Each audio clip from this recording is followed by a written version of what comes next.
How you guys doing today? Welcome back to another video. My name is Mark and we're here at Just in Time at the Irvine Spectrum to show you some more cool watch content. Talk about a really cool dive watch, and it happens to be from one of my favorite brands ever, Seiko. If you're a fan of divers, robust craftsmanship, and legendary heritage, you're in for a treat with this one. The Seiko Turtle collection has been around for decades, and if I recall correctly, 1977, which is a pretty long time, and it goes to show that this watch has a lot of heritage and history with divers. Now, with a name like Turtle, it makes you wonder, why does it have that nickname?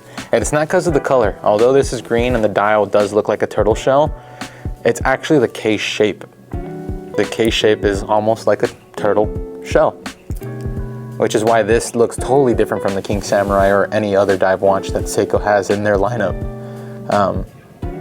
In the movie Apocalypse Now, Captain Willard did have a Seiko Turtle. And this is probably a perfect name for a watch that is meant to be in the water, because turtles are aquatic, not to be confused with tortoises. Tortoises are dry, desert. Turtles love the water, and so does this watch. In the warmer months, I do appreciate a watch that has a rubber band, and this is a really high quality rubber strap. You'll see how it has the kind of divots. It's meant for elasticity and a little bit more comfortable on the wrist too. Olive green is one of my favorite colors, so this is an instant hit with me. Even the keeper and the buckle, stainless steel, very sturdy compared to some of other Seiko's watches. But at this price point for 595 bucks, I don't expect anything less. It's gonna have a closed case back to ensure 200 meters of waterproofness with a screw down crown. Whenever I handle a watch that has a screw down crown, I know it's time to get wet. It's time to go to the pool, time to go to the ocean and use the watch for what it's meant for. But like I said, this was introduced back in 2017, being a King Turtle. One of the standout features of the King Turtle is the updated dial. It's like a grenade almost. They actually do give it that nickname. I'm not just throwing out random terms.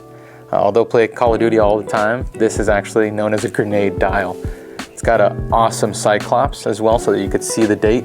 It's extremely legible. It's got that waffle dial for added contrast, and Seiko makes some of the best markers just because they apply some of the best superluminova. You could see this glowing at the nighttime when you're at the movie theaters, dinner, when you're driving through a tunnel. I often look down at my watch because the lume catches my eye. I love a watch that glows really well, and this one does it. Now let's talk about the bezel. Obviously it's going to be a dive watch, so it's going to feature a 60-minute countdown bezel. And I'm not going to lie, this definitely does have some solid feedback. Listen to this. That's awesome. I can play with that all day. This is our true fidget toy for us watch people. An automatic movement with 41-hour power reserve, and it's going to feature Seiko's 4R36 movement, which is pretty reliable. It's tried and true, and it's in multiple of their models, and for good reason. These are easy to work on, very durable, and there's a reason why Seiko's outlast all of us. Japanese things are super reliable. This is no exception. Let's talk about waterproofness. Like I said earlier, it's 200 meters, which is plenty. That's 660 feet of diving capabilities.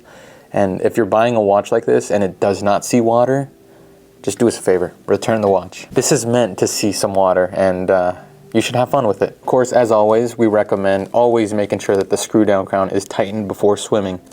Make sure it's tightened. Let me get it on my wrist. Although I do prefer smaller watches, like my Black Bay 54 at 37 millimeter, this 45 millimeter watch sits surprisingly well and is very comfortable due to the rubber and the shorter lug to lug. Take a look at that. Not bad, honestly. I think I'm very spoiled with my wrist size at around 7.5. So I'm able to go vintage proportion, but I'm also able to wear the bigger watches. This one's pretty solid. I like this one a lot. Let's go over some of the pros and cons of this watch. Some of the pros is its classic and iconic design. Ceramic bezel, so it's not gonna scratch up on you, and it's very durable. Solid movement, reliable, of course. 200 meters of water resistancy, and great value for the price. The size, 45 millimeters is not for everyone. I'm lucky enough to be able to wear a 45 millimeter and a 37, but this is not for everyone. It's not gonna fit on everyone's wrist, and that's one of the major cons for me. Now, the reason you're here for this video, is it worth picking up? Absolutely, it is. If you're looking for a tough, reliable dive watch that combines heritage and modern design, this is the watch for you. At its price point, it's hard to beat the value that Seiko offers with this specific piece. And if you're on the fence about getting this, let this be your sign that you should just go for it and make it a part of your collection. That's going to wrap up today's video, guys. If you're interested in this particular watch or any other Seiko, feel free to visit us in person at Just in Time at the Irvine Spectrum, or click on the link in the bio or check out our social media page. We'll be more than happy to add to your collection and make the watch a part of your everyday life. My name is Mark. Thank you guys so much. We'll see you guys in the next video.